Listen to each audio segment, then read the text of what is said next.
बिस्मिल्लाहिर्रहमानिर्रहीम। हेलो अस्सलाम वालेकुम। कैसे हैं आप सब? ठीक ठाक हैं? मैं हूँ हिना अजमीन, तो वेलकम करती हूँ आपको अपने चैनल पर। सबसे पहले तो आपका शुक्रिया अदा करती हूँ क्योंकि आपने अपना कीमती वक्त निकाला मेरे वीडियो को देखने के लिए।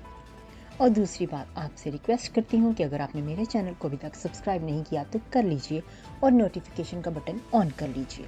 पाकिस्तान तहरीक इंसाफ का इलेक्शन कराओ मुल्क बचाओ मुहिम शुरू करने का फैसला। पाकिस्तान तहरीक इलेक्शन कराओ मुल्क बचाओ मुहिम शुरू करने का फैसला कर लिया है। ये मुहिम 7 दिसंबर से 17 दिसंबर तक जारी रहेगी। लाहौर में 11 दिनों में 11 एहतजाजी रैलियां निकाली जाएंगी। दुनिया न्यूज़ के मुताबिक चेयरमैन पीटीआई इमरान खान की जेर सदारत अरकान कौमी सूबाई असम्बली का इजलास हुआ। इजलास में फवाद चौधरी, हमाद अजहर, शफकत महमूद, मियां असलम इकबाल, डॉक्टर यास्मीन राशिद, दीगर रहनुमाओं ने शिरकत की।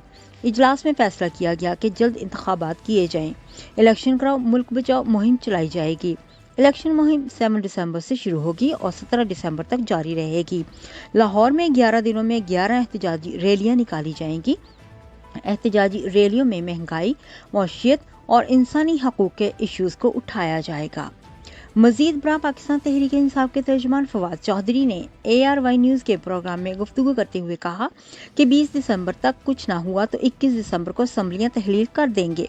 अब हुकूमती मुद्दत में तोसी का नया शोशा छोड़ा जा रहा है।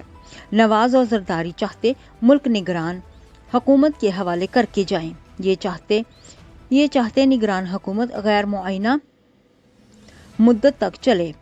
गैर मुअय्यना मुद्दत वाली निगरान हुकूमत को कोई कबूल नहीं करेगा।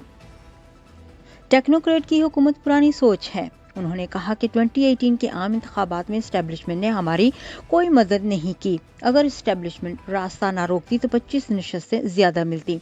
ये नशस्तें 5000 कम वोटों से इलेक्शन हारे। 2-3 सीटें 1-2000 वोटों से हारे। उन्होंने कहा कि पाकिस्तान की इस्टेब्लिशमेंट के 2 हिस्से हैं, एक जनरल और जज हैं। जज और जनरल बैठकर अपनी डिबेट कर ली कि 75 सालों में पाकिस्तान कहां पहुंच गया है। सियासतदानों से पूछकर फैसले नहीं होते। नेक्स्ट वीडियो तक के लिए मुझे अभी इजाज़त दीजिएगा। अपना बहुत सा ख्याल रखिएगा। हमेशा खुश रहिएगा। Bye bye.